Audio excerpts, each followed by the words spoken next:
मेरे प्यारे देशवासियों, नमस्कार।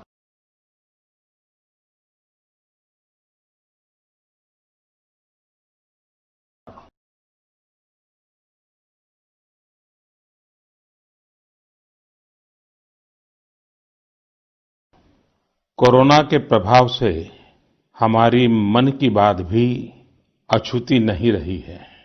जब मैंने पिछली बार आपसे मन की बात की थी, तब पैसेंजर ट्रेनें बंद थी, बसें बंद थी, हवाई सेवा बंद थी। इस बार बहुत कुछ खुल चुका है। श्रमिक स्पेशल ट्रेनें चल रही हैं, अन्य स्पेशल ट्रेनें भी शुरू हो गई हैं। तमाम सावधानियों के साथ हवाई जहाज उड़ने लगे हैं। धीरे धीरे उद्योग भी चलना शुरू हुआ है। यानी अर्थव्यवस्था का एक बड़ा हिस्सा अब चल पड़ा है, खुल गया है। ऐसे में हमें और ज्यादा सतर्क रहने की आवश्यकता है।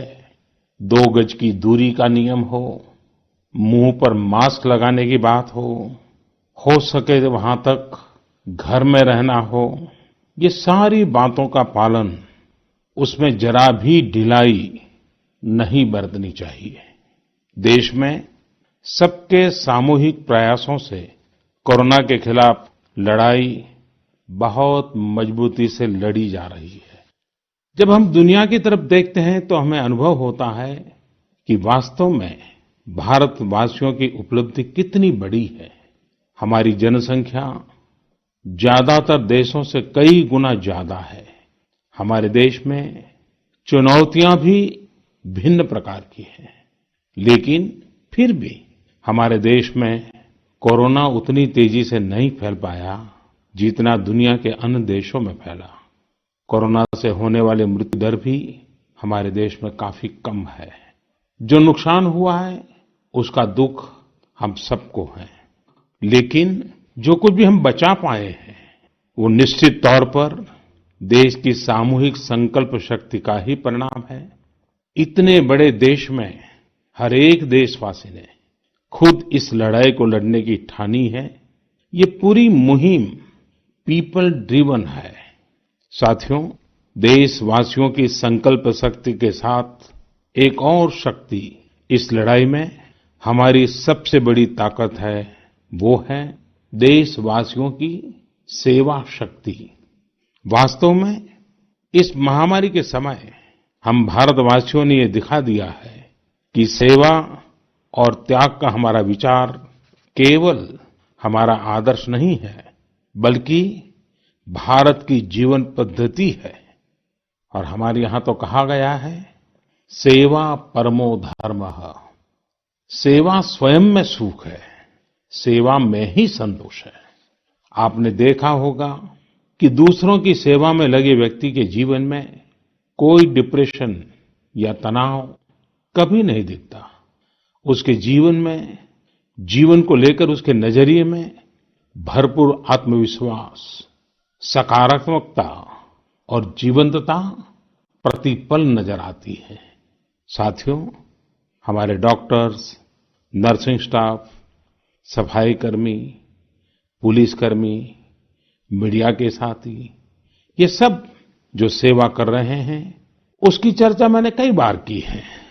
मन की बात में भी मैंने उसका जिक्र किया है। सेवा में अपना सब कुछ समर्पित कर देने वाले लोगों की संख्या अनगिनत है। ऐसे ही एक सज्जन है तमिलनाडु के सी मोहन। सी मोहन जी मदुरै में एक सैलून चलाते हैं। अपनी मेहनत की कमाई से इन्होंने अपनी बेटी की पढ़ाई के लिए 5 लाख रुपए बचाए थे, लेकिन इन्होंने ये पूरी राशि इस समय जरूरतमंदों, गरीबों की सेवा के लिए खर्च कर दी। इसी तरह अगरतला में ठेला चलाकर जीवन यापन करने वाले गौतम दास जी अपनी रोजमर्रा की कमाई की बचत में से हर रोज दाल चावल खरीदकर जरूरतमंदों को खाना खिला रहे हैं। पंजाब के पठानकोट से भी एक ऐसा ही उदाहरण मुझे पता चला। यहाँ दिव्यांग भाई राजू ने दूसरों की मदद से जोड़ी गई छोटी सी पूंजी से 3,000 से अधिक मास्क बनवाकर लोगों में बांटे। भाई राजू ने इस मुश्किल समय में करीब 100 परिवारों के लिए खाने का राशन भी जुटाया। देश के सभी इलाकों से विमेन सेल्फ हेल्प ग्रुप के परिश्रम की भी अनगिनत कहानियां इन दिनों हमारे सामने आ रही है। गांवों में, छोटे कस्बों में हमारी बहनें, बेटियां हर दिन हजारों की संख्या में मास्क बना रही हैं। तमाम सामाजिक संस्थाएं भी इस काम में इनका सहयोग कर रही हैं। साथियों, ऐसे कितने ही उदाहरण हर दिन दिखाई और सुनाई पड़ रहे हैं। कितने ही लोग खुद भी मुझे नमो ऐप और अन्य माध्यमों के जरिए अपने प्रयासों के बारे में बता रहे हैं। कई बार समय की कमी के चलते मैं बहुत से लोगों का, बहुत से संगठनों का, बहुत सी संस्थाओं का नाम नहीं ले पाता हूँ। सेवाभाव से लोगों की मदद कर रहे ऐसे सभी लोगों की मैं प्रशंसा करता हूँ, उनका आदर करता हूँ, उनका तहे दिल से अभिनंदन करता हूँ। मेरे प्यारे देशवासियों, एक और बात जो मेरे मन को छू गई है, वो है संकट की इस घड़ी में इनोवेशन। तमाम देशवासी गांवों से लेकर शहरों तक, हमारे छोटे व्यापारियों से लेकर स्टार्टअप तक, हमारी लैब्स कोरोना के खिलाफ लड़ाई में नए-नए तरीके इजाद कर रहे हैं, नए-नए इनोवेशन कर रहे हैं। जैसे नासिक के राजेंद्र यादव का उदाहरण बहुत दिलचस्प है। राजेंद्र जी नासिक में सतना गांव के किसान हैं। अपने गांव को कोरोना संक्रमण से बचाने के लिए उन्होंने अपने ट्रैक्टर से जोड़कर एक सैनिटाइजेशन मशीन बना ली है और ये इनोवेटिव मशीन बहुत प्रभावी तरीके से काम कर रही है। इसी तरह मैं सोशल मीडिया में कई तस्वीरें देख रहा था। कई दुकानदारों ने 2 गज की दूरी के लिए दुकान में बड़े पाइपलाइन लगा लिए हैं, जिसमें एक छोर से वो ऊपर से सामान डालते हैं और दूसरी छोर से ग्राहक अपना सामान ले लेते हैं। इस दौरान पढ़ाई के क्षेत्र में भी कई अलग-अलग इनोवेशन शिक्षकों और छात्रों ने मिलकर किए हैं। ऑनलाइन क्लासेस, वीडियो क्लासेस, उसको भी अलग-अलग तरीकों से इनोवेट किया जा रहा है। कोरोना की वैक्सीन पर हमारी लैब्स में जो काम हो रहा है, उस पर तो दुनिया भर की नजर है और हम सबकी आशा भी। किसी भी परिस्थिति को बदलने के लिए इच्छा शक्ति के साथ ही बहुत कुछ इनोवेशन पर भी निर्भर करता है। हजारों सालों की मानव जाति की यात्रा लगातार इनोवेशन से ही इतने आधुनिक दौर में पहुंची है। इसलिए इस महामारी पर जीत के लिए हमारे ये विशेष इनोवेशंस भी बहुत बड़ा आधार है।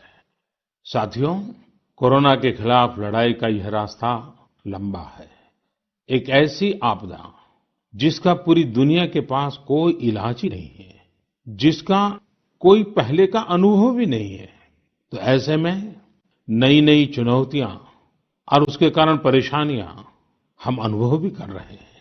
ये दुनिया के हर कोरोना प्रभावित देश में हो रहा है और इसलिए भारत भी इससे अछूता नहीं है। हमारे देश में भी कोई वर्ग ऐसा नहीं है जो कठिनाई में न हो, परेशानी में न हो। और इस संकट की सबसे बड़ी चोट अगर किसी पर पड़ी है तो हमारे गरीब, मजदूर, श्रमिक वर्ग पर पड़ी है। उनकी तकलीफ, उनका दर्द, उनकी पीड़ा शब्दों में नहीं कही जा सकती। हम में से कौन ऐसा होगा जो उनकी और उनके परिवार की तकलीफों को अनुभव न कर रहा हो। हम सब मिलकर इस तकलीफ को, इस पीड़ा को बांटने का प्रयास कर रहे हैं। पूरा देश प्रयास कर रहा है। हमारे रेलवे के साथी दिन रात लगे हुए हैं। केंद्र हो, राज्य हो, स्थानीय स्वराज की संस्थाएं हो, हर कोई दिन रात मेहनत कर रहे हैं। जिस प्रकार रेलवे के कर्मचारी आज जुटे हुए हैं, वे भी एक प्रकार से अग्रिम पंक्ति में खड़े कोरोना वॉरियर्स ही है। लाखों श्रमिकों को ट्रेनों से और बसों से सुरक्षित ले जाना, उनके खाने-पीने की चिंता करना, हर जिले में क्वारंटाइन केंद्रों की व्यवस्था करना, सभी की टेस्टिंग, चेकअप, उपचार की व्यवस्था करना, ये सब काम लगातार चल रहे हैं और बहुत बड़ी मात्रा में चल रहे हैं। लेकिन साथियो, जो दृश्य आज हम देख रहे हैं, इससे देश को अतीत में जो कुछ हुआ, उसके अवलोकन और भविष्य के लिए सीखने का अवसर भी मिला है। आज हमारे श्रमिकों की पीड़ा में हम देश के पूर्वी हिस्से की पीड़ा को देख सकते हैं। जिस पूर्वी हिस्से में देश का ग्रोथ इंजन बनने की क्षमता है, जिसके श्रमिकों के बाहुबल में देश को नई ऊंचाई पर ले जाने का सामर्थ्य है, उस पूर्वी हिस्से का विकास बहुत आवश्यक है। पूर्वी भारत के विकास से ही देश का संतुलित आर्थिक विकास संभव है। देश ने जब मुझे सेवा का अवसर दिया, तभी से हमने पूर्वी भारत के विकास को प्राथमिकता दी है। मुझे संतोष है कि बीते वर्षों में इस दिशा में बहुत कुछ हुआ है और अब प्रवासी मजदूरों को देखते हुए बहुत कुछ नए कदम उठाना भी आवश्यक हो गया है और हम लगातार उस दिशा में आगे बढ़ रहे हैं। जैसे कहीं श्रमिकों की स्किल मैपिंग का काम हो रहा है, कहीं स्टार्टअप्स इस काम में जुटे हैं, कहीं माइग्रेशन कमीशन बनाने की बात हो रही है। इसके अलावा केंद्र सरकार ने अभी जो फैसले लिए हैं, उससे भी गांवों में रोजगार, स्वरोजगार, लघु उद्योगों से जुड़ी विशाल संभावनाएं खुली हैं। ये फैसले इन स्थितियों के समाधान के लिए हैं, आत्मनिर्भर भारत के लिए हैं। अगर हमारे गांव आत्मनिर्भर होते, हमारे कस्बे, हमारे जिले, हमारे राज्य आत्मनिर्भर होते, तो अनेक समस्याओं ने वो रूप नहीं लिया होता, जिस रूप में वो आज हमारे सामने खड़ी है। लेकिन अंधेरे से रोशनी की ओर बढ़ना मानव स्वभाव है। तमाम चुनौतियों के बीच मुझे खुशी है कि आत्मनिर्भर भारत पर आज देश में व्यापक मंथन शुरू हुआ है। लोगों ने अब इसे अपना अभियान बनाना शुरू किया है। इस मिशन का नेतृत्व देशवासी अपने हाथ में ले रहे हैं। बहुत से लोगों ने तो ये भी बताया है कि उन्होंने जो सामान उनके इलाके में बनाए जाते हैं, उनकी एक पूरी लिस्ट बना ली है। ये लोग अब इन लोकल प्रोडक्ट्स को ही खरीद रहे हैं और वोकल फॉर लोकल को प्रमोट भी कर रहे हैं। मेक इन इंडिया को बढ़ावा मिले, इसके लिए सब कोई अपना अपना संकल्प जता रहा है। बिहार के हमारे एक साथी श्रीमान हिमांशु ने मुझे नमो ऐप पर लिखा है कि वो एक ऐसा दिन देखना चाहते हैं जब भारत विदेश से आने वाले आयात को कम से कम कर दे, चाहे पेट्रोल, डीजल, ईंधन का आयात हो, इलेक्ट्रॉनिक आइटम्स का आयात हो, यूरिया का आयात हो या फिर खाद्य तेल का आयात हो। मैं उनकी भावनाओं को समझता हूँ। हमारे देश में कितनी ही ऐसी चीजें बाहर से आती हैं जिन पर हमारे ईमानदार टैक्स पेयर्स का पैसा खर्च होता है, जिनका विकल्प हम आसानी से भारत में तैयार कर सकते हैं। असम के सुदीप ने मुझे लिखा है कि वो महिलाओं के बनाए हुए लोकल बैम्बू प्रोडक्ट्स का व्यापार करते हैं और उन्होंने तय किया है कि आने वाले 2 वर्ष में वे अपने बैम्बू प्रोडक्ट को एक ग्लोबल ब्रांड बनाएंगे। मुझे पूरा भरोसा है आत्मनिर्भर भारत अभियान इस दशक में देश को नई ऊंचाई पर ले जाएगा। मेरे प्यारे देशवासियों, कोरोना संकट के इस दौर में मेरी विश्व के अनेक नेताओं से बातचीत हुई है, लेकिन मैं एक सीक्रेट जरूर आज बताना चाहूंगा। विश्व के अनेक नेताओं की जब बातचीत होती है तो मैंने देखा इन दिनों उनकी बहुत ज्यादा दिलचस्पी योग और आयुर्वेद के संबंध में होती है। कुछ नेताओं ने मुझसे पूछा कि कोरोना के इस काल में ये योग और आयुर्वेद कैसे मदद कर सकते हैं। साथियों, अंतर्राष्ट्रीय योग दिवस जल्द ही आने वाला है। योग जैसे जैसे लोगों के जीवन से जुड़ रहा है, लोगों में अपने स्वास्थ्य को लेकर जागरूकता भी लगातार बढ़ रही है। अभी कोरोना संकट के दौरान भी ये देखा जा रहा है कि हॉलीवुड से हरिद्वार तक घर में रहते हुए लोग योग पर बहुत गंभीरता से ध्यान दे रहे हैं। हर जगह लोगों ने योग और उसके साथ-साथ आयुर्वेद के बारे में और ज्यादा जानना चाहा है, उसे अपनाना चाहा है। कितने ही लोग जिन्होंने कभी योग नहीं किया, वे भी या तो ऑनलाइन योग क्लास से जुड़ गए हैं या फिर ऑनलाइन वीडियो के माध्यम से भी योग सीख रहे हैं। सही में योग कम्युनिटी, इम्यूनिटी और यूनिटी सबके लिए अच्छा है। साथियों, कोरोना संकट के इस समय में योग आज इसलिए भी ज्यादा अहम है क्योंकि ये वायरस हमारे रेस्पिरेटरी सिस्टम को सबसे अधिक प्रभावित करता है। योग में तो रेस्पिरेटरी सिस्टम को मजबूत करने वाले कई तरह के प्राणायाम है, जिनका असर हम लंबे समय से देखते आ रहे हैं। ये टाइम टेस्टेड टेक्निक्स हैं, जिसका अपना अलग महत्व है। कपालभाति और अनुलोम विलोम प्राणायाम से अधिकतर लोग परिचित होंगे, लेकिन भस्त्रिका, शीतली, भ्रामरी जैसे कई प्राणायाम के प्रकार है, जिसके अनेक लाभ भी है। वैसे आपके जीवन में योग को बढ़ाने के लिए आयुष मंत्रालय ने भी इस बार एक अनोखा प्रयोग किया है। आयुष मंत्रालय ने माय लाइफ माय योग नाम से अंतर्राष्ट्रीय वीडियो ब्लॉग उसकी प्रतियोगिता शुरू की है। भारत ही नहीं, पूरी दुनिया के लोग इस प्रतियोगिता में हिस्सा ले सकते हैं। इसमें हिस्सा लेने के लिए आपको अपना 3 मिनट का एक वीडियो बना करके अपलोड करना होगा। इस वीडियो में आप जो योग या आसन करते हुए वो करते हुए दिखाना है और योग से आपके जीवन में जो बदलाव आया है उसके बारे में भी बताना है। मेरा आपसे अनुरोध है, आप सभी इस प्रतियोगिता में अवश्य भाग लें और इस नए तरीके से अंतर्राष्ट्रीय योग दिवस में आप हिस्सेदार बनिए। साथियों, हमारे देश में करोड़ों करोड़ गरीब दशकों से एक बहुत बड़ी चिंता में रहते आए हैं। अगर बीमार पड़ गए तो क्या होगा? अपना इलाज कराएं या फिर परिवार के लिए रोटी की चिंता करें? इस तकलीफ को समझते हुए इस चिंता को दूर करने के लिए ही करीब 1.5 साल पहले आयुष्मान भारत योजना शुरू की गई थी। कुछ ही दिन पहले आयुष्मान भारत के लाभार्थियों की संख्या 1 करोड़ के पार हो गई है। 1 करोड़ से ज्यादा मरीज मतलब देश के 1 करोड़ से अधिक परिवारों की सेवा हुई है।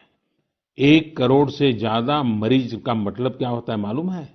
1 करोड़ से ज्यादा मरीज मतलब नॉर्वे जैसा देश, सिंगापुर जैसा देश, उसकी जो टोटल जनसंख्या है उससे 2 गुना लोगों को मुफ्त में इलाज दिया गया है।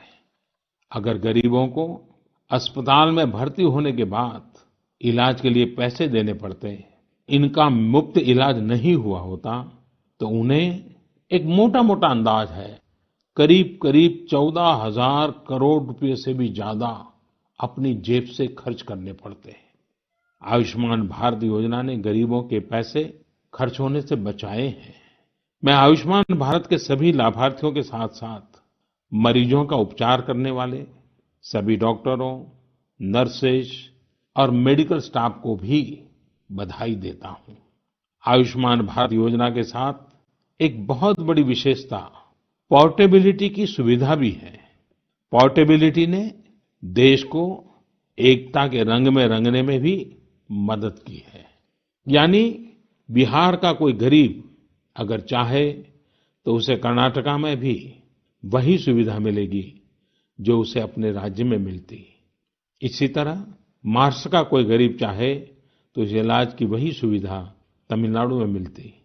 इस योजना के कारण किसी क्षेत्र में जहां स्वास्थ्य की व्यवस्था कमजोर है, वहां के गरीब को देश के किसी भी कोने में उत्तम इलाज कराने की सहूलियत मिलती है। साथियों, आप ये जानकर हैरान रह जाएंगे कि 1 करोड़ लाभार्थियों में से 80% लाभार्थी देश के ग्रामीण इलाकों के हैं। इनमें भी करीब करीब 50% लाभार्थी हमारी माताएं, बहनें और बेटियां हैं। इन लाभार्थियों में ज्यादातर लोग ऐसी बीमारियों से पीड़ित थे जिनका इलाज सामान्य दवाओं से संभव नहीं था। इनमें से 70% लोगों की सर्जरी की गई है। आप अनुमान लगा सकते हैं कि कितनी बड़ी तकलीफों से इन लोगों को मुक्ति मिली है। मणिपुर के चुराचांदपुर में 6 साल के बच्चे केलेनसांग, उसको भी इसी तरह आयुष्मान योजना से नया जीवन मिला है। केलेनसांग को इतनी छोटी उम्र में ब्रेन की गंभीर बीमारी हो गई। इस बच्चे के पिता दिहाड़ी मजदूर हैं और मां बुनाई का काम करती हैं। ऐसे में बच्चे का इलाज कराना बहुत कठिन हो रहा था, लेकिन आयुष्मान भारत योजना से अब उनके बेटे का मुफ्त इलाज हो गया है। कुछ इसी तरह का अनुभव पुडुचेरी की अमूर्था वल्ली जी का भी है। उनके लिए भी आयुष्मान भारत योजना संकट मोचक बनकर आई है। अमूर्था वल्ली जी के पति की हार्ट अटैक से दुखद मृत्यु हो चुकी है। उनके 27 साल के बेटे जीवा को भी हार्ट की बीमारी थी। डॉक्टर्स ने जीवा के लिए सर्जरी की सलाह दी थी, लेकिन दिहाड़ी मजदूरी करने वाले जीवा के लिए अपने खर्च से इतना बड़ा ऑपरेशन करवाना संभव ही नहीं था। लेकिन अमूर्था वल्ली ने अपने बेटे का आयुष्मान भारत योजना में रजिस्ट्रेशन करवाया और 9 दिनों बाद बेटे जीवा के हार्ट की सर्जरी भी हो गई। साथियों, मैंने आपको सिर्फ 3-4 घटनाओं का जिक्र किया है। आयुष्मान भारत से तो ऐसी 1 करोड़ से अधिक कहानियां जुड़ी हुई है। ये कहानियां जीते जागते इंसानों की हैं। दुख तकलीफ से मुक्त हुए हमारे अपने परिवारजनों की है। आपसे मेरा आग्रह है, कभी समय मिले तो ऐसे व्यक्ति से जरूर बात करिएगा जिसने आयुष्मान भारत योजना के तहत अपना इलाज कराया हो। आप देखेंगे कि जब एक गरीब बीमारी से बाहर आता है तो उसमें गरीबी से लड़ने की भी ताकत नजर आने लगी है। और मैं हमारे देश के ईमानदार टैक्स पेयर से कहना चाहता हूं, आयुष्मान भारत योजना के तहत जिन गरीबों का मुफ्त इलाज हुआ है, उनके जीवन में जो सुख आया है, संतोष मिला है, उस पुण्य के असली हकदार आप भी हैं। हमारा ईमानदार टैक्स पेयर भी इस पुण्य का हकदार है। मेरे प्यारे देशवासियों, एक तरफ हम महामारी से लड़ रहे हैं तो दूसरी तरफ हमें हाल में पूर्वी भारत के कुछ हिस्सों में प्राकृतिक आपदा का भी सामना करना पड़ा है। पिछले कुछ हफ्तों के दौरान हमने पश्चिम बंगाल और उड़ीसा में सुपर साइक्लोन अम्फान का कहर देखा। तूफान से अनेकों घर तबाह हो गए, किसानों को भी भारी नुकसान हुआ। हालात का जायजा लेने के लिए मैं पिछले हफ्ते उड़ीसा और पश्चिम बंगाल गया था। पश्चिम बंगाल और उड़ीसा के लोगों ने जिस हिम्मत और बहादुरी के साथ हालात का सामना किया है, प्रशंसनीय है। संकट की इस घड़ी में देश भी हर तरह से वहां के लोगों के साथ खड़ा है।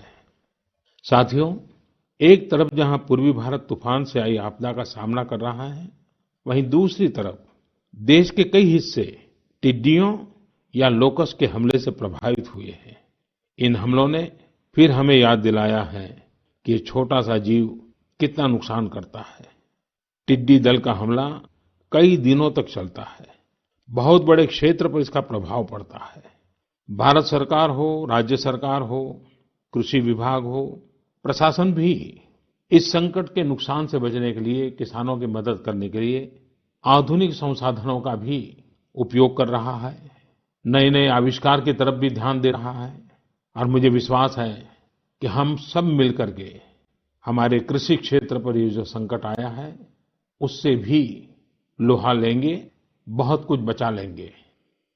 मेरे प्यारे देशवासियों, कुछ दिन बाद ही 5 जून को पूरी दुनिया विश्व पर्यावरण दिवस मनाएगी। विश्व पर्यावरण दिवस पर इस साल की थीम है बायोडायवर्सिटी, यानी जैव विविधता। वर्तमान परिस्थितियों में यह थीम विशेष रूप से महत्वपूर्ण है। लॉकडाउन के दौरान पिछले कुछ हफ्तों में जीवन की रफ्तार थोड़ी धीमी जरूर हुई है, लेकिन इससे हमें अपने आसपास प्रकृति की समृद्ध विविधता को, जैव विविधता को करीब से देखने का अवसर भी मिला है। आज कितने ही ऐसे पक्षी जो प्रदूषण और शोर शराबे में ओझल हो गए थे, सालों बाद उनकी आवाज को लोग अपने घरों में सुन रहे हैं। अनेक जगहों से जानवरों के उन्मुक्त विचरण की खबरें भी आ रही हैं। मेरी तरह आपने भी सोशल मीडिया में जरूर इन बातों को देखा होगा, पढ़ा होगा। बहुत लोग कह रहे हैं, लिख रहे हैं, तस्वीरें साझा कर रहे हैं कि वो अपने घर से दूर दूर पहाड़ियां देख पा रहे हैं, दूर दूर जलती हुई रोशनी देख रहे हैं। इन तस्वीरों को देखकर कई लोगों के मन में ये संकल्प उठा होगा, क्या हम उन दृश्यों को ऐसे ही बना रख सकते हैं? इन तस्वीरों ने लोगों को प्रकृति के लिए कुछ करने की प्रेरणा भी दी है। नदियां सदा स्वच्छ रहें, पशु पक्षियों को भी खुलकर जीने का हक मिले, आसमान भी साफ सुथरा हो, इसके लिए हम प्रकृति के साथ तालमेल बिठाकर जीवन जीने की प्रेरणा ले सकते हैं। मेरे प्यारे देशवासियों, हम बार बार सुनते हैं, जल है तो जीवन है, जल है तो कल है, लेकिन जल के साथ हमारी जिम्मेवारी भी है। वर्षा का पानी, बारिश का पानी, ये हमें बचाना है। एक एक बूंद को बचाना है। गांव-गांव वर्षा के पानी को हम कैसे बचाएं? परंपरागत बहुत सरल उपाय हैं। उन सरल उपाय से भी हम पानी को रोक सकते हैं। 5 दिन, 7 दिन भी अगर पानी रुका रहेगा तो धरती माँ के पास बुझाएगा, पानी फिर जमीन में जाएगा। वही जल जीवन की शक्ति बन जाएगा। और इसलिए इस वर्षा ऋतु में हम सबका प्रयास रहना चाहिए कि हम पानी को बचाएं, पानी को संरक्षण करें। मेरे प्यारे देशवासियों, स्वच्छ पर्यावरण सीधे हमारे जीवन, हमारे बच्चों के भविष्य का विषय है। इसलिए हमें व्यक्तिगत स्तर पर भी इसकी चिंता करनी होगी। मेरा आपसे अनुरोध है कि इस पर्यावरण दिवस पर कुछ पेड़ अवश्य लगाएं और प्रकृति की सेवा के लिए कुछ ऐसा संकल्प अवश्य लें जिससे प्रकृति के साथ आपका हर दिन का रिश्ता बना रहे। हाँ, गर्मी बढ़ रही है, इसलिए पक्षियों के लिए पानी का इंतजाम करना मत भूलिएगा। साथियों, हम सबको ये भी ध्यान रखना होगा कि इतनी कठिन तपस्या के बाद, इतनी कठिनाइयों के बाद देश ने जिस तरह हालत संभाला है, उसे बिगड़ने नहीं देना है। हमें इस लड़ाई को कमजोर नहीं होने देना है। हम लापरवाह हो जाएं, सावधानी छोड़ दें, ये कोई विकल्प नहीं है। कोरोना के खिलाफ लड़ाई अब भी उतनी ही गंभीर है। आपको, आपके परिवार को कोरोना से अभी भी उतना ही गंभीर खतरा हो सकता है। हमें हर इंसान की जिंदगी को बचाना है। इसलिए 2 गज की दूरी, चेहरे पर मास्क, हाथों को धोना, इन सब सावधानियों का वैसे ही पालन करते रहना है जैसे अभी तक करते आए हैं। मुझे पूरा विश्वास है कि आप अपने लिए, अपनों के लिए, अपने देश के लिए ये सावधानी जरूर रखेंगे।